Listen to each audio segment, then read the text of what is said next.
भक्तों, चाहे मर जाना, पर सावन में ये 5 गलती भूल कर भी मत करना। चाहे आपके आगे मौत ही क्यों ना खड़ी हो, लेकिन सावन में ये 5 बुरे काम मत करना। पूरे सावन सोमवार का लाभ नष्ट हो जाएगा। और सावन में बैंगन क्यों नहीं खाते? सावन व्रत में क्या क्या खाना चाहिए भक्तों? सावन में हल्दी से क्यों बचा जाता है? और सावन सोमवार का व्रत ये 3 महिलाएं क्यों नहीं रख सकती? ये सभी बातें आज हम इस सावन की इस वीडियो में बताएंगे।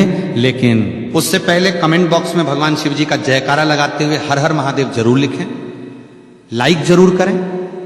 भगवान शिव जी की भक्ति का यह सफर बहुत ही अद्भुत है, इसलिए इस वीडियो को एक पल के लिए भी छोड़कर मत जाना, क्योंकि शास्त्रों में लिखा है कि अधूरी जानकारी हमेशा सर्वनाश का कारण ही बनती है।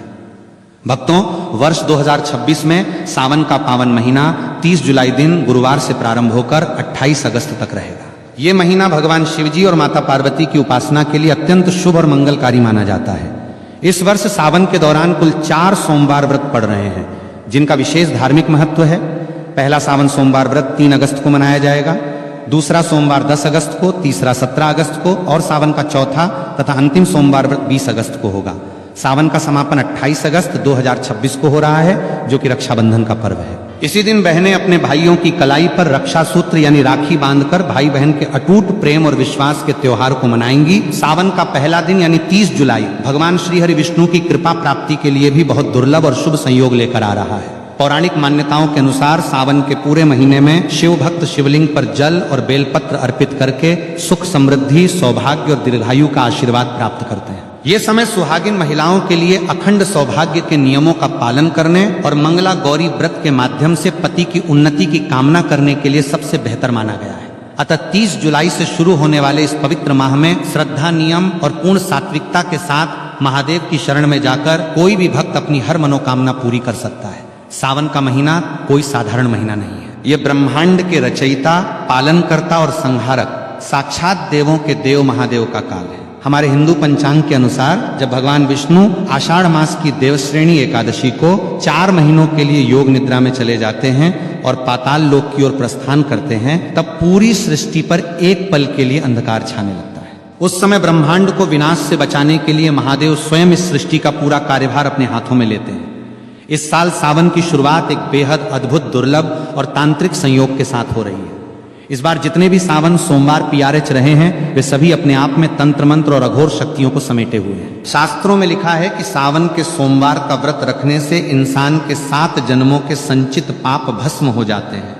जो कुंवारी कन्याएं इस व्रत को रखती हैं, तो उनकी कुंडली के सारे ग्रह दोष शांत हो जाते हैं और उन्हें साक्षात शिव जैसा ही वर प्राप्त होता है। जो विवाहित महिलाएं इसे रखती हैं, तो उनके सुहाग पर आने वाली अकाल मृत्यु और यमराज की छाया भी दूर भाग जाती है।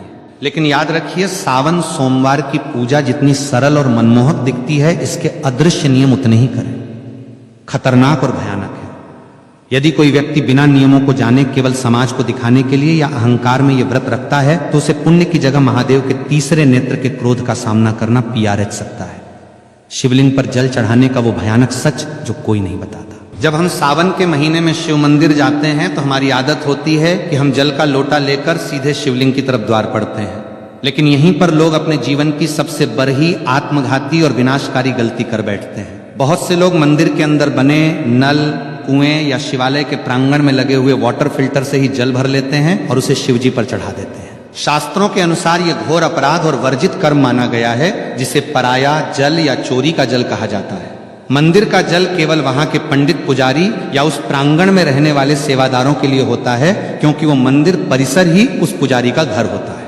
यदि आपका घर मंदिर की सीमा से बाहर है, तो आपको हमेशा अपने घर की रसोई से, अपने घर के मटके या शुद्ध जल पात्र से तांबे, चांदी या पीतल के लोटे में जल भरकर ही मंदिर जाना चाहिए। इसके पीछे का सबसे बड़ा आध्यात्मिक और वैज्ञानिक रहस्य यह है कि जब आप अपने घर से जल लेकर पैदल या किसी माध्यम से शिव मंदिर की ओर निकलते हैं, तो रास्ते भर आपके घर की नकारात्मक ऊर्जा, आपके परिवार की बलाएं, पितरों का कष्ट और आपके शरीर की बीमारियां उस जल के भीतर समाने लगती हैं। वो जल आपके सारे कष्टों को अपने भीतर सोख लेता है। जब आप उस जल को शिवलिंग पर अर्पित करते हैं, तो महादेव आपके उन कष्टों को स्वीकार करके उन्हें अपने गले के विष की तरह भस्म कर देते हैं।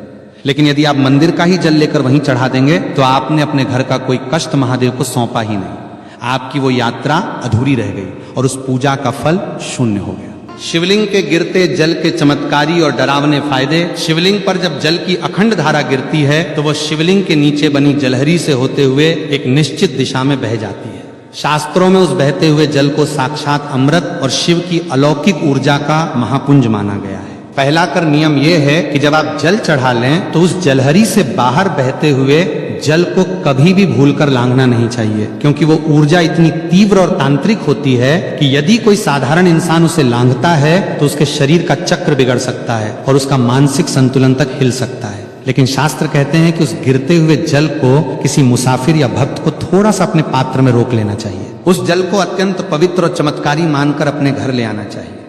यदि आपके घर में किसी छोटे बच्चे को या किसी बड़े बुजुर्ग को बहुत तेज बुखार आ गया हो, जिस पर डॉक्टरों की दवाइयां भी काम करना बंद कर चुकी हो, तो इस दिव्य जल के कुछ छींटे उस बीमार व्यक्ति के ऊपर मार दें या उसे 2 बूंद ये जल पिला दें। आप अपनी आंखों से देखेंगे कि महादेव की कृपा से वो भयंकर और जानलेवा बुखार भी मिनटों में गायब हो जाएगा। इतना ही नहीं, यदि किसी व्यक्ति की आंखों में हमेशा कीचड़ जाता हो या आंखें लाल रहती हो या जलन होती हो या उम्र के साथ आंखों की रोशनी धुंधली पड़ती जा रही हो, तो इस जल को सुबह सुबह अपनी आंखों पर पलकों के पास लगाना शुरू करें। धीरे धीरे आंखों का सारा भयंकर विकार दूर हो जाएगा और